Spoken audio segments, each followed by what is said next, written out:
पूछा तो उन्होंने बताया कि हमें यहाँ से उठाया और ऐसे छांगे मांगे ले गए, वहाँ भी हमारे साथ ज़्यादती की है। फिर उन्होंने कोई नूदगी वाली चीज़ भी खिलाई है और जो है इतने बच्चों ने हमारे साथ ज़्यादती की है। बस उस वक़्त मैं खुद रोना शुरू कर दिया। उसके बाद मेरे हिम्मत नहीं पड़ी। काफ़ी देर में सोचता रहा क्या करूँ। मैं दिल में कहा कि बात छुपा लेता हूँ, कोई बताने की ज़रूरत नहीं है। इज़्ज़त बनी हुई है, लोग शहर वाले सारे मुझे जानते हैं। मेरी शॉप है फ्रेश जूस की, सर उठा के ज़िंदगी की जी अभी तक समझ नहीं आ रही थी क्या करूं क्या ना करूं, लेकिन मुझे मेरे ज़मीर ने मजबूर कर दिया कि काले भी करते हैं और बदमाशियाँ भी करते हैं, और तुम सर नहीं उठाओगे तो ये ज़्यादतियाँ होती रहेंगी। अब तक तकलीफ़ ही पहुंच रही है। हमारी गुजारिश ये है कि मरियम नवाज से भी और जो भी बड़े CCD वालों के बड़े सरबराह हैं कि इनको CCD वालों के वाले किया जाए। इस वक्त जी हमारे साथ मौजूद हैं उन दो बहनों के चचा, जिन दो बहनों को मुबैना तौर पर 5 से 6 लोग अपने जुल्म का निशाना बनाते रहे। बात करते हैं इनसे। सबसे पहले जी हमें बड़ा अफसोस है जो आपकी भतीजियों के साथ ये जुल्म हुआ है। अब ये बताइए कि आप लोगों को कब इत्तला मिली, कैसे इत्तला मिली, कितने दिन तक आपकी जो भतीजियाँ वो गायब रहीं, सारा मामला बताइए। भाईजान, ये जो हमारी भतीजी हैं, ये बड़े भाई की बेटी हैं। ये हमारा भतीजा था और ये इनकी वालदा वो बीमार रहती, वो ज़हनी तौर पे उनके ऊपर बड़ा असर हुआ है। तो वो शुरू से बीमार है, लेकिन अब ज़्यादा बीमार थी। लेकिन ये जब बच्चियों का, क्योंकि दरवाजे पे मेरे भाई की दुकान है, मेन पे मेरी शॉप है, मुझे मेरे भाई ने फ़ोन किया, कहता यार वो बच्चियाँ नज़र नहीं आ रही। तो मैंने कहा चलो मैं आता हूँ, इंशाल्लाह पूछते हैं। मैं आया, उससे पूछा तो उसने बताया कि मैंने बड़े भाई से पूछा है। अंदर हमने घर में देखा तो अंदर भी नहीं थी। तो हमने दाएं बाएं अपने, क्योंकि हम 7 भाई हैं अल्हम्दुलिल्लाह, तो मेरे ताए के जो वो भी 8-9 भाई हैं, ख़ानदान हमारा बड़ा है। हमने दाएं बाएं आगे से फ़ोन किए, पूछा, पूछने पे यही पता चला कि इधर नहीं आई, इधर नहीं आई। ऐसे हमारा एक आधा दिन गुजर गया। उसके बाद हम शशोपन में पड़ गए भी कहाँ गई हैं। अगले दिन हम थाने में चले गए। थाने में हमने जो है जो मुंशी साहब हैं उनसे बात की कि ऐसे ऐसे हमारी बच्ची हैं जो मिल नहीं रही। तो उन्होंने कहा कि आप तलाश की है। मैंने कहा हमने तलाश की हैं। ऐसे फिर उनका और तलाश कर लें, अगर आपको मिल जाए तो अच्छी बात है, वरना मैं आपके जो मुकदमा दर्ज कर दूंगा। हम वहाँ से वापस आ जाते हैं। हमारा फिर ऐसे तलाश करते करते आधा दिन और गुजर जाता है। इसी तरह हम जो है इंतज़ार करते रहे, लेकिन हमारी बच्चियाँ गम और दर्द और फिक्र बढ़ता चला गया।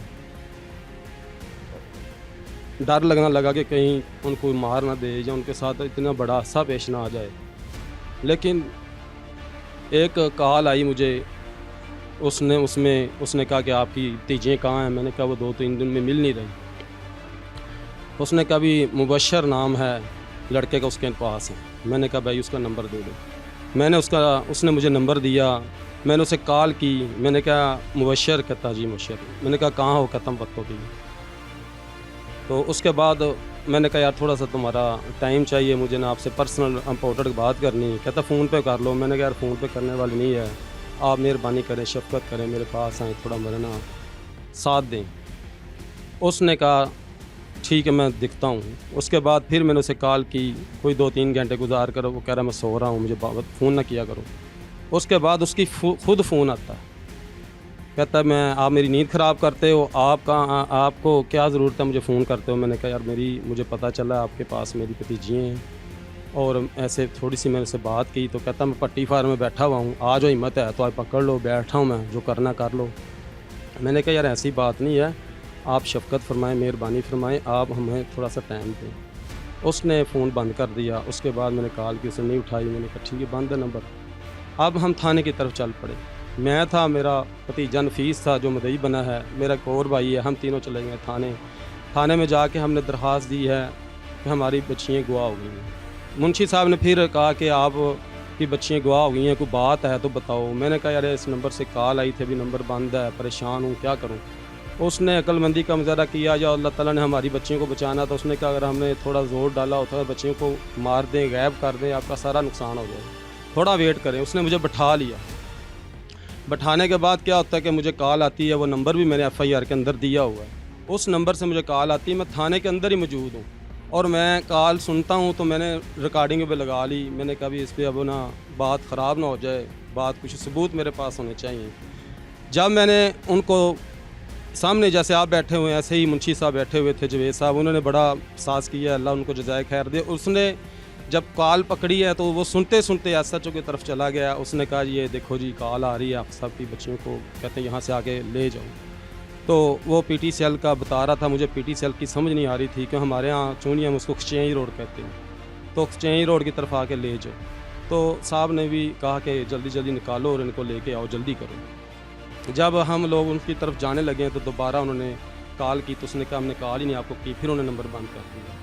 फिर भी इस पर जावेद साहब ने कहा कि हम पहली कॉल की रिकॉर्डिंग आपके पास थी? जी बिल्कुल है। उस लड़के ने कहा फलान फलान जगह से आगे लड़की को ले जाओ। जी बिल्कुल है, और मौजूद आप हमारे पास कितने सबूत दिन मौजूद गायब है। हैं? तकरीबन 4 दिन का। 4 दिन बाद हाँ। जब वहाँ पहुंचे तो उस वक्त क्या हालात थे? आपकी भतीजी ने क्या क्या बताया आपको? अब वहाँ जब हम गए तो वहाँ नहीं थी, फिर हम वापस आ गए।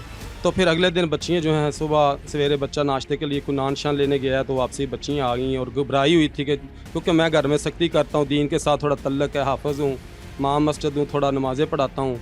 तो उनको सबसे डर यही था कि अगर चाचू को पता चलेगा, दूसरे चाचू को पता चलेगा तो वो हमें बहुत ज़्यादा मारेंगे। तो ये नफीस भाई उसी वक्त मेरे पास आया, कहता ये मामला है। मैंने बच्चियों को बिठाया, पहले वो बहुत डरी हुई थी, तो जब मैंने उन्हें हौसला अफजाई दी, बेटा कोई बात नहीं, गलती हो जाती है, आप बताएं, सच बताएं क्या हुआ है। तो वो रोई जा रही हैं। एक तो थोड़ा सा गिरी पड़ी बेचारी, तो मैं खुद डर गया कि ये ना मामला को और हो जाए। मैंने उनको फिर हौसला दिया, पूछा तो उन्होंने बताया कि हमें यहाँ से उठाया और ऐसे छांगे मांगे ले गए, वहाँ भी हमारे साथ ज़्यादती की है। फिर वो किले के पास है कि उसका नाम है मंडी, जो पुरानी मंडी कहा जाता है, उसके पास ले गए हैं। वहाँ जाके हमारे साथ उन्होंने कोई नूदगी वाली चीज़ भी खिलाई है और जो है इतने बच्चों ने हमारे साथ ज़्यादती की है। बस उस वक्त मैं खुद रोना शुरू कर दिया। अल्लाह ताला से अल्लाह रहम करे, अल्लाह ताला। ये जी हम यही चाहें कि अपने इस प्रोग्राम की तवज्जो से आला अफसरान से कि इस केस की तफ्तीश जो है वो मेरिट पर करें और मेरिट पर तफ्तीश में जो हक़ाइक़ सामने आते हैं उनके मुताबिक जो है इस चचा को, जो इस केस का मुद्दई भाई है, वो बहनों का जो भाई है, जो 2 बहनें हैं, उनको इंसाफ मिलना चाहिए। उसके बाद मेरे हिम्मत नहीं पड़ी, काफ़ी देर में सोचता रहा क्या करूं। मैं दिल में कहा कि बात छुपा लेता हूं, कोई बताने की ज़रूरत नहीं है, इज्जत बनी हुई है, लोग शहर वाले सारे मुझे जानते हैं, मेरी शॉप है फ्रेश जूस की, सर उठा के ज़िंदगी जी अभी तक। तो मुझे समझ नहीं आ रही थी क्या करूं क्या ना करूं, लेकिन मुझे मेरे ज़मीर ने मजबूर कर दिया कि कालें भी करते हैं और बदमाशियाँ भी करते हैं, और तुम सर नहीं उठाओगे तो ये ज़्यादतियाँ होती रहेंगी। फिर मुझे मजबूरन उठना पड़ा, थाने चला गया। उन्होंने मुझे कहा भी नामज़द बच्चियों से मैंने पूछे नाम, इधर घर में ही पूछ लिए थे क्या क्या नाम थे, तो इन्होंने कहा वो आपस में नाम लेते थे, ये नाम है। मैंने वो नाम कच्चे कागज़ पर लिखकर वो जावेद साहब के पास गया। जावेद साहब ने क्या फाइल बनवाओ, इसकी फाइल दरख्वास्त लिखा के लाओ। हम फिर दोबारा एक साथी वकील है उसके पास आए, उसने फिर दरख्वास्त लिखाई, फिर चले गए। फिर उन्होंने वो दरख्वास्त रख ली, तो उन्होंने फिर कहा भी पहले मुजरम पकड़ो 1-2, तो जितने भी काबू आते हैं। एसएचओ उस वक्त बहुत गर्म था, तो उसने एक तशवीशी को भेजा। उसने जाके उनके घर पर पहले बच्चियों को एक लेके गया, नफीस भाई देखने के लिए भी घर कहाँ हैं, उन्होंने घर बताए बच्चियों ने, ये वाले घर हैं। फिर हम उनके घर पर रेड करने के लिए गए, तशवीशी रेड करने में नाकाम हुआ। ना उन्होंने औरतों को, ना उनके किसी और मर्द को उठाया। पूछा भी अंस कहाँ हैं, तो वो भी भाग गया। काशी का है वो भी भाग गया। मुबशर का है वो भी भाग गया। बस ऐसे उसने उनको चुकन्ना कर दिया और वो भाग गए। तो एसएचओ को वापस उसने आगे कारगुजारी सुनाई कि मैंने ये किया है जी, वो भाग गए हैं जी, वो मैं गया था घर। एसएचओ ने उसको दबाया कि तुम औरतों को उठाते हैं, किसी न किसी को तो लेके आते, तो क्या करके आया, तो क्या जवाब देगा आगे। तो इस पर जो है ना एसएचओ ने मुझे पूछा आप क्या करते हो। मैंने कहा मैं शॉप करता हूँ, मेरी मस्जिद है, मैं इमाम मस्जिद हूँ। पहले वो मुझे दबाने लगा था, फिर जब मैंने इमाम मस्जिद का नाम लिया तो उसने फिर कहा भी जल्दी करो, इसको उठा के लाओ। फिर उन्होंने एक बंदे को छोड़ा, हमने भी कोशिश की, लेकिन एक बंदा मुबशर जो है वो काबू आया। 3 बंदे खड़े थे, उन्होंने इकट्ठा किया था, किसी दोस्त के जरिए थे। तो फिर वो जो है 2 भाग गए। जो पुलिस का जो पकड़ने का अंदाज़ था। 3 आदमी है, 2 आदमियों को भेजे रहे हैं, उसमें वो नाकाम हो गए, 2 तो वो दूर से निकल गए और एक अब है। जो मामला है, अब क्या कितने लोग पकड़े गए हैं, कितने लोग नहीं पकड़े गए, आप क्या अपील करना चाहते हैं? जी, अभी तक 2 लोग पकड़े गए हैं, मुबशर और अहमद। ये जो है ना ये मेन मुल्ज़मान है? मेन ही है तकरीबन, जो लेकिन ज़्यादती सब ने की है। मतलब है। जिनके घर हैं, एक घर वाला नहीं पकड़ा गया, और ये 2 अहमद और मुबशर हैं, ये मेन बंदों में हैं, और 2 जो साथ हैं ज़्यादती सब ने की है। और हमारा मेडिकल में भी जो लेडी डॉक्टर थी, उसने हमारा मेडिकल दिया तो वो रोनी शुरू कर दी। उसने कहा खुदा के वास्ते इन लोगों को माफ़ नहीं करना, मैं आपको मेडिकल दे रही हूँ अल्लाह को हाज़िर नाज़िर करके, आपके बच्चों के साथ ज़्यादती हुई है। उधर भी हमें बड़ी तकलीफ़ पहुँची, अब तक तकलीफ़ ही पहुँच रही है। हमारी गुजारिश ये है कि मरियम नवाज़ से भी और जो भी बड़े CCD वालों के बड़े सरबराह हैं कि इनको CCD वालों के हवाले किया जाए। छोटे छोटे जुर्म पर इन्होंने लोगों को उड़ाया है। इन लोगों के साबका रिकॉर्ड भी हैं।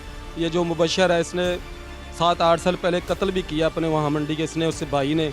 मोबाइलों का भी ये चोरी मोबाइल लेते हैं, उनके ईमेल बदल के मोबाइलों का भी काम करते हैं।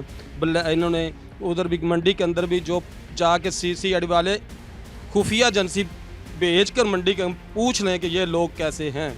अगर हम तो इल्ज़ाम तो किसी पे नहीं लगाएंगे, लेकिन ज़ाहिर है इनके जज्बात हैं, इनके एहसासात हैं, जिन पर गुजर रही है, जो तड़प रहे हैं, जिनकी आंखों का जो एक एक आंसू जो ये चीख कर बोल रहा है कि कितने कर्ब में ये गुजर रहे हैं। अल्लाह ताला ये वक्त किसी को ना दिखाए, किसी दुश्मन को भी ना दिखाए। हम तो ये गुजारिश करेंगे अपने इस प्रोग्राम के ज़रिए से कि इस सारे मैटर की तफ्तीश मेरिट पर होनी चाहिए, मेरिट पर तफ्तीश हो। और ऑब्वियसली अगर ये मामलात नॉर्मल पुलिस से हल नहीं होते तो CCD से अगर ये रब्ता करते हैं तो वो इस केस की तफ्तीश करें जो मामला सामने आया, क्योंकि सबका रिकॉर्ड याफ्ता वो लोग हैं। बकौल इनके उठरा धमका भी रहे हैं आप लोगों को जी। आप कह रहे हैं बड़ा उसने कहा जो मर्जी कर लो, मुझे मेरे साथ जी, फ़ोन पे उन्होंने पहले कहा था, जब वो पकड़ा गया, अब अंदर है, तो उससे मैंने पूछा जाके, मैंने कहा यार तुम्हें शर्म नहीं आई? मैं खुद गया हूँ अंदर, मैंने चेहरे नहीं देखे थे कि मेरी बेटियों के साथ कौन ज़्यादती करने वाला है। इस नीयत से गया था। मैंने उससे थोड़ी सी शर्म दिलाई तो सर नीचे रह के कहता है मुझसे गलती हो गई है। पुलिस वाले ने मुझे पकड़ लिया, मुझे गुस्सा आ रहा था, कहता बाहर आ जाऊँ। मैं बाहर आ गया। तमाम मस्जिद लोग मुझे अच्छा समझते हैं, जब मेरी ये वीडियो देखेंगे तो वो बुरा समझेंगे, इसलिए मैं नहीं आया। अब मुझे मजबूर होकर आना पड़ा है। ये हमारे चूनिया के बड़े जो अफसर हैं पुलिस के, जो आला दर्जे पे बैठे हुए हैं, चूनिया का बड़ा अफसर जो है, उसमें मुझे बहुत गुस्से से मैं कहता हूँ इसको शर्म आनी चाहिए कि बच्चियों के अंदर जो है ना, बच्चियों को अंदर बैठा कर और मुजरम को सामने बैठा कर और उसके जवान भाई के सामने पूछता है तूने ज़्यादती की है, और वो कहता की है। और जवान जो भाई है वो कानों से सुन रहा है कि मेरी बहनों के साथ इसने ज़्यादती की है, और भाई को बाहर निकाल कर फिर कहता है कि तुम इससे बच्चियों के साथ तूने ज़्यादती की है, तेरी जान नहीं छूटेगी, तू इससे शादी कर ले और इसको जो है ना तो अपना घर लिख कर दे दे। ऐसे बच्चियों को जो है ना मोशन ब्लैकमेल करने की कोशिश की कि आप ये कह दें कि ये बड़ा अफसर है, मैं उसका नाम राज में रखता हूँ, वक्त आने पे इंशाल्लाह जो हमारी पुलिस अफसर है, हाँ पुलिस अफसर है, चूनिया का सबसे तो बड़ा अफसर जो जाएगा ना वो तो ये अगर ऐसा है, ये तो ये बता रहे हैं, लेकिन अगर ऐसा है तो डेफिनेटली उस अफसर के खिलाफ भी जो है वो इन्वेस्टिगेशन होनी चाहिए और उनके खिलाफ भी कानूनी कार्रवाई होनी चाहिए। हम सिर्फ यही चाहते हैं कि जो जुल्म हुआ है उस जुल्म का मुदावा होना चाहिए, इस सेंस में कि कानूनी तौर पर इन लोगों को इंसाफ ज़रूर मिले। और यही गुजारिश कर रहे हैं मरियम नवाज साहिबा से, CCD के अफसरान से भी। और अगर ये मामला हल नहीं होते तो अगर ये अपना इस मामले को CCD में लेके जाते हैं तो डेफिनेटली हमें उम्मीद है कि कानून के मुताबिक जो है इस केस की इन्वेस्टिगेशन होगी और कानून के मुताबिक इनको इंसाफ मिलना चाहिए। आपकी आवाज़ हम आगे तक पहुँचा रहे हैं अपने इस प्रोग्राम के ज़रिए से, और आप मज़ीद कुछ अपील करना चाहते हैं? मैं ये कहता हूँ कि देखो, एक तो ये है कि बकाया मुजलाम को पकड़ना चाहिए, जो बकाया मुजरम है उनको कटहरे में लाना चाहिए, पकड़ना चाहिए। दूसरा ये है कि झूठी जो बेबुनियादी बातें कर रहे हैं कि जो है इनके चाचू ने, इनके जो है भाइयों ने पैसे ले लिए, 40-50 लाख रुपए में डील हो गई है, CCD वालों से पीछे हट गया केस, अब ये पंजाब पुलिस के वाले जाएगा, ट्रायल होगा, छूट जाएंगे। ये बेबुनियाद झूठी बातें कर रहे हैं।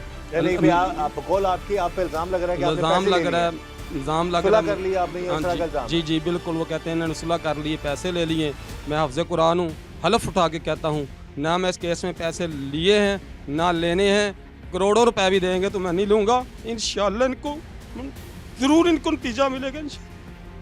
ये जी चचा हैं बच्चियों के, रो रो के ये बता रहे हैं बकौल इनके कि इन पर इल्ज़ाम लग रहा है कि 50 लाख रुपया शायद इनकी डील हो रही है, या वो कह रहे हैं कि ना मैंने, बकौल इनके इन्होंने कहा ना मैंने पैसे लिए हैं ना लूँगा। ये सिर्फ और सिर्फ आप फिर इसका मतलब आप सिर्फ इंसाफ चाहते मैं हैं? चाहता हूँ कि हमारी जो दूसरी शहर की हम तबलीग करते हैं, लोगों को मिलते हैं, उनको कपड़े पर्दे का कहते हैं, खुद पर्दा कराने की कोशिश करते हैं। मेरी जूस की दुकान है, इतने इतने खूबसूरत लोग आते हैं, हम अपनी आंखें नीचे करते हैं, बहनों को कहते हैं पर्दा किया करो। अल्लाह का हुक्म ये है, अल्लाह ताला ने हमें पैदा इसीलिए किया कि हमने मरना है और आखिरत बनानी है। मैं कहता हूँ इन बच्चों को जिन्होंने गलत काम किया सज़ा मिलनी चाहिए ताकि दूसरे बच्चे गलती ना करें, और बहनों को चाहिए कि वो पर्दा करवाएं। और ये जो हमारे सरबराह हैं मरियम नवाज साहब और जो बड़े आईजी पंजाब है, आरपीओ साहब हैं, जितने भी कानून के इदारे हैं बड़े हैं, इनको चाहिए कि ऐसे केस को खुद लें और CCDR के हवाले करना चाहिए।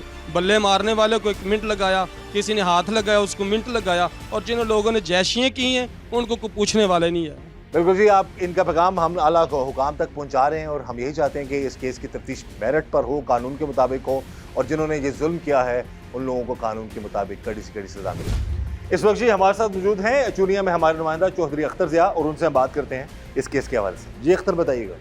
ये 17 तारीख को एक वाक़या पेश आया जिसमें 2 बहनें अपने घर से निकली हैं सौदा सलफ लेने के लिए। जब वो सौदा लेके वापस आ रही हैं तो एक कैरी डब्बे पे चंद उबाश नौजवान आए हैं, उन्होंने ज़बरदस्ती कैरी डब्बे में डाला है और वो छांगा मांगा की हदूद में ले गए। छांगा मांगा में अपने एक दोस्त के डेरे पे ले जाके उनको महबूस कर लिया और 4-5 रोज़ तक उधर उनके साथ जो है गैंग रेप करते रहे। उनकी मुबैना तौर पे वीडियो भी बनाई है, और जब दोस्तों ने वहाँ 4-5 दिन रखने के बाद चूनिया किला रूपा सिंह में पुरानी मंडी के पास एक घर है उधर ले आए, तो एक दिन उधर रखा है। तो उनके साथ जो लड़कियों के साथ ज़्यादती किया दोनों बहनों के साथ, और पुलिस ने ये 2 मुलज़म तो पकड़ लिया अभी तक, लेकिन 4 मुलज़म जो अभी भी पुलिस के वो हाथ में नहीं आए, और पुलिस इस पर कुछ सलाब के हवाले से या पता नहीं किस वजह से अभी कोई ख़ास कार्रवाई नहीं हो रही केस पे। बिल्कुल जी, अभी सिचुएशन जो है आज के इस प्रोग्राम में हम आपको दिखाएंगे और इसी केस के हवाले से मज़ीद हक़ाइक़ सामने लेके आएंगे।